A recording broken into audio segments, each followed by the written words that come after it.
Thank you so much. You did some work instead of me by introduction of our fund. We invested in about 20 companies in 13 from first portfolio in UK, US, Germany, Austria, Russia and Ukraine. We already made 6 exits. Several of our investments quite world famous, like Simple Bank, Moving Bank, Feeder, Sum Up, Anthemis Group.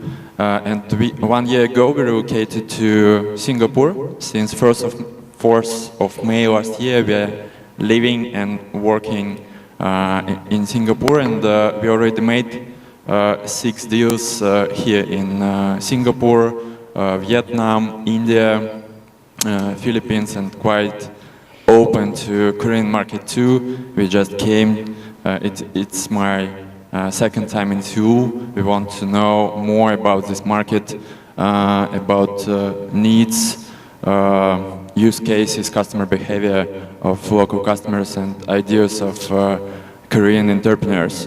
For last 3 years, fintech became so hot topic in terms of growth. Market doubled for last year, but if we look deeply on Asian region, we will see that investments in Asia became 4 times bigger. It means that Asia growing twice faster than other world. Especially why we decided to relocate our fund from Moscow and our investment focus from US and Europe to Asia, because we see that here it's not just a question about how to make more and more services just better than before. It is opportunity for millions of unbanked people to jump from the past to the future, and we think that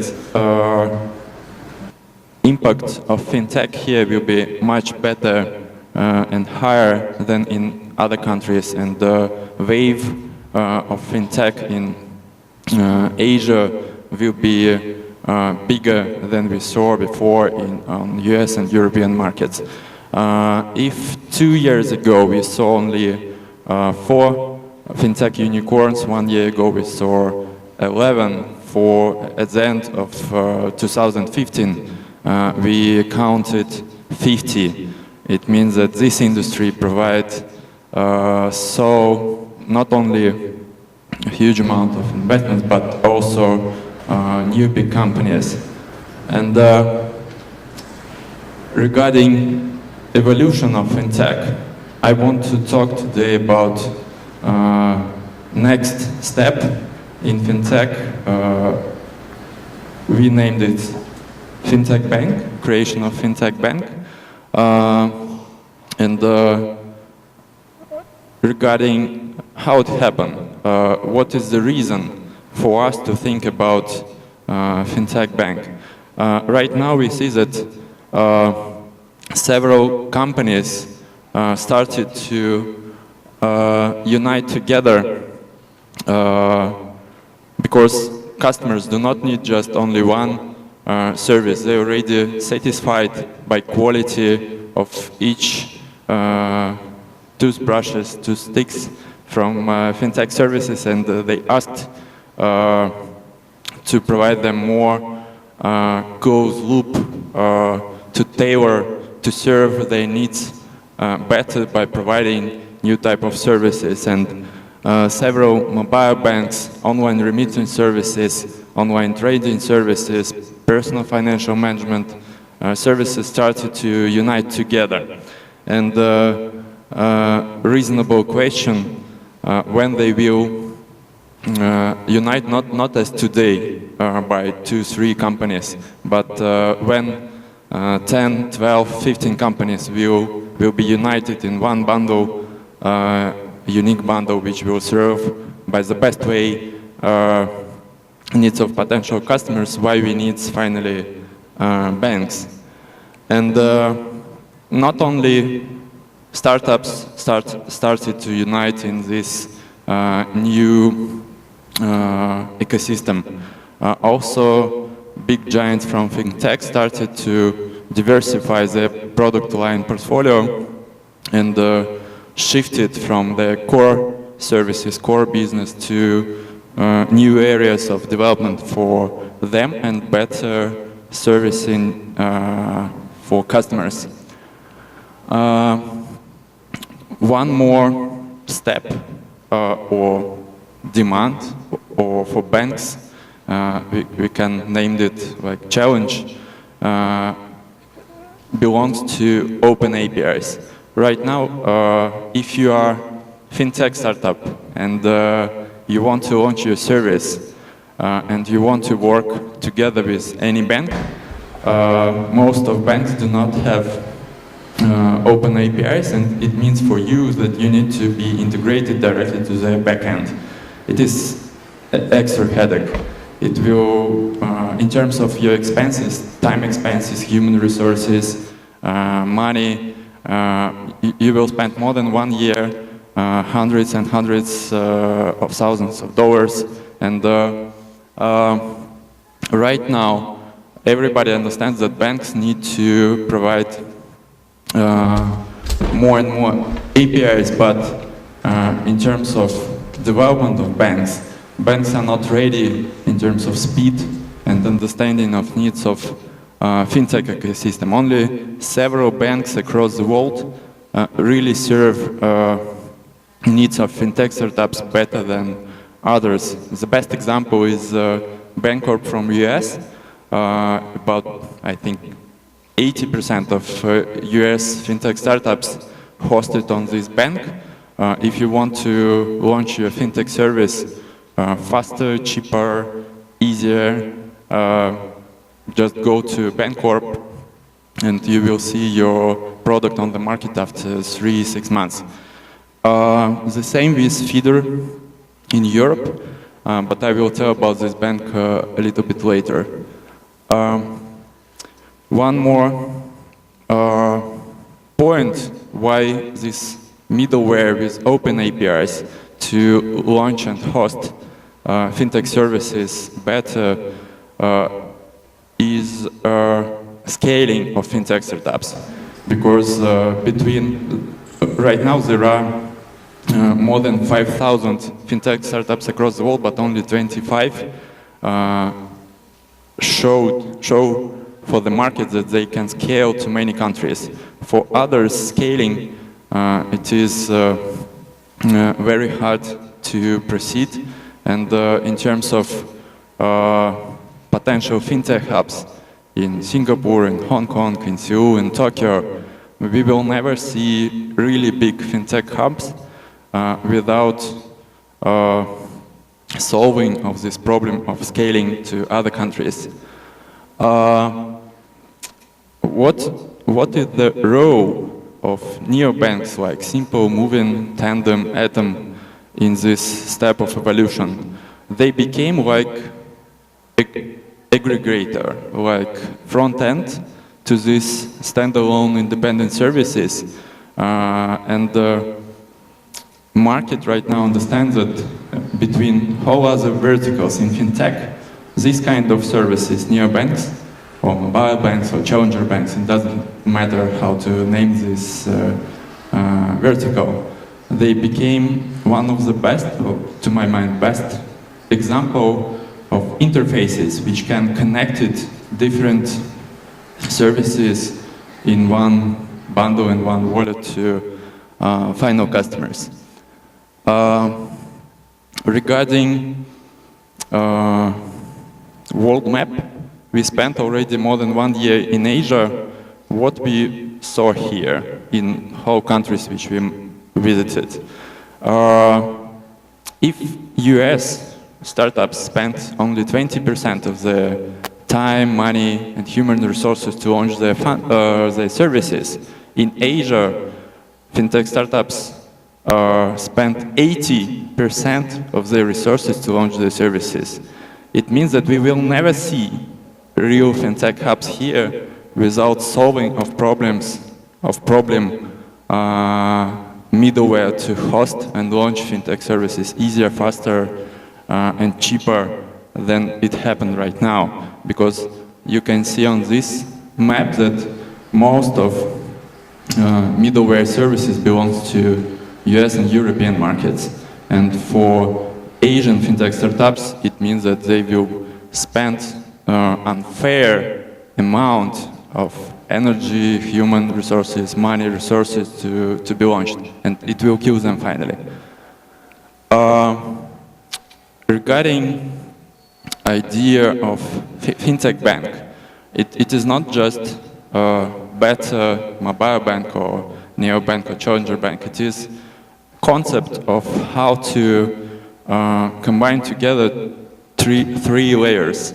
Backend, licensed by regulator with core banking system, middleware based on open APIs, and on the top, numbers of independent standalone fintech services combined by a unique front-end or interface by neobanks.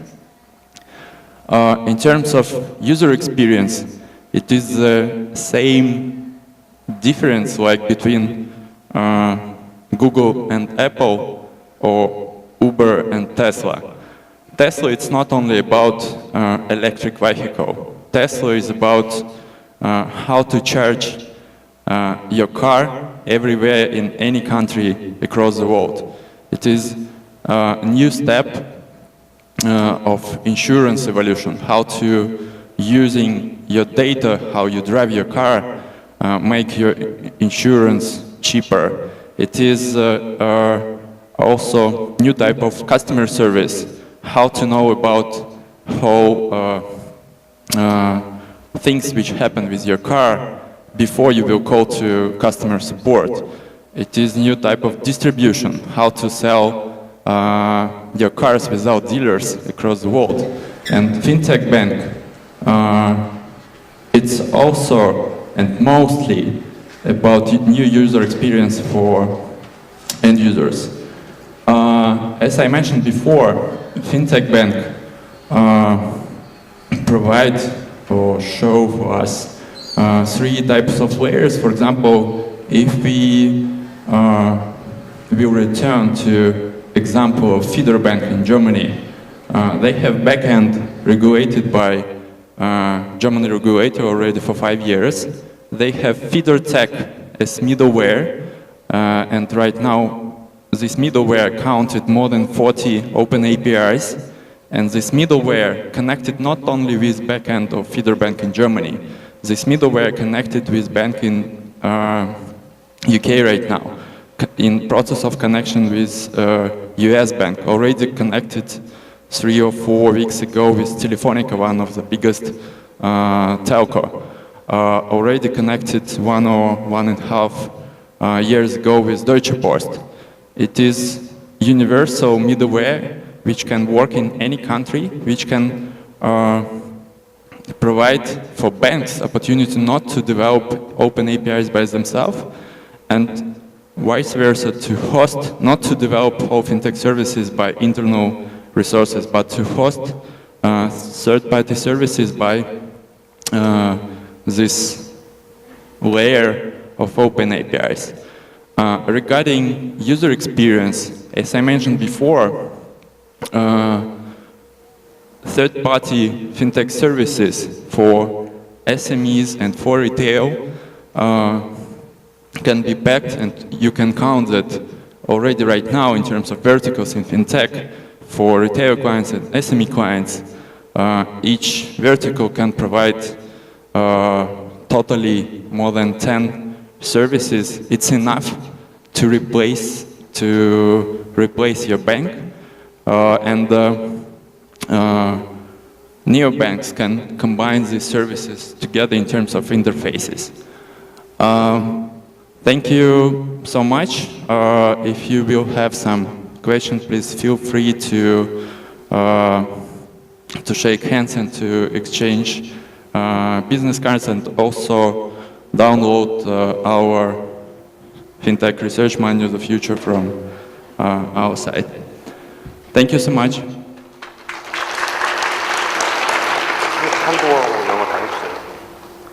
Well, I have a question for you. How much of the market dominance would new fintech banks, as you explained it, will take over from the conventional major banks as we know it. What's your vision about the market? I'm not agree about discussion in terms of enemies between fintech services and traditional banks. Fintech services, it is just new players which can provide for banks opportunity to reach new type of customers or to launch faster and better new product lines. It's not about who will win and who will die. It's about more about cooperation. For example, if you will check fintech ecosystem right now in UK, you will find that all three elements of banking market work together. Regulator provide new type of licenses and really support investors and banks to invest more in fintech. Traditional banks do not look at fintech players like enemies or competitors. They really openly show to them their gaps, their problems, their challenges, and suggest them if you will solve these problems, if you will do it better than we are, okay, it's good, we will finally buy you with premium and or invest to you with premium, and finally it will be cheaper and better for us. In terms of discussion, friends of force. In terms of time, I think that I started to invest in fintech 4 years ago, when even the word fintech didn't exist. And when I started my fund, which focused only on fintech, most of investors on the market told me, why you want to invest in the industry which will never be successful? Why you want to be king of nothing? And right now, nobody talking about fintech exists or not, because it's already became buzzword. And the same with Fintech-bank and this shift on next step in Fintech-evolution. Right now it sounds a little bit crazy, but after 1 year everybody will talk about it like normal things, and we will repeat to this conversation, I hope, after 1 year, and this presentation will be very old. Well, you continue to remain as a visionary, I believe. And we have one more question for you. If you look at the background, it says, who should regulate the fintech bank to ensure the financial sector's sustainability? What do you think? Very interesting question, totally not only for fintech banks, but totally for fintech, because fintech means not financial services for banks. Most of investors in fintech, not banks, banks invested in fintech only 26% of new money which came for the last year. Most of money belongs to funds, telcos, and internet giants. In terms of in terms of demand, who is more interested to buy fintech services, it's also not only about banks, it's mostly about companies like Alibaba, Rakuten, Orange Telco, Smart PLDT Telco. And in terms of regulation, it's a very interesting question. Is it enough to regulate fintech only by traditional banking regulator, or it have to be some new player which combined by, for example, in UK right now existing Bank, and not only financial regulator regulates this bank. They use very cutting-edge technology for their processing based on blockchain, and the financial regulator told for them that we are not able to regulate you 100%, please go to Ministry of Information and talk with them, and only after they approve we will understand what you are doing. And it is a great example how, in terms of regulation, it's not enough to proceed with currently existing rules. These rules created for the past. Regulation rules never created for the future, and for the future you have to think once again how to tailor, how to serve these new players better than before. Okay, well, any other questions from the floor? Oh, we have a question. Mike, you can maybe follow up. Slava, I liked your presentation very much. Thank you. One of the last slides about your fintech bank. Do you believe that such bank will come from the ranks of the established? Let me put it differently. Is there any established incumbent bank out there which could create a bank, what you were describing, or it will necessarily come from the new startup companies? Thank you. So, to rephrase your question, can the old big banks create new fintech bank? Is that it? Exactly. The vision that you described there, is it possible that the old banks could actually create a bank like that? Thank you. Thank you so much. Amazing question, really. I think I told here mostly about new players, but you are right. In terms of my own opinion, I think that this new type of bank or banks will belong to currently existing players, traditional players, which will just understand demand for these services and do it together with new players, not instead of them or against of them, but together. For example, right now, feeder bank from Europe looking for as minimum one bank in each Asian country to provide them middleware for Asia-Pacific region. In each country, this middleware will be connected with one bank.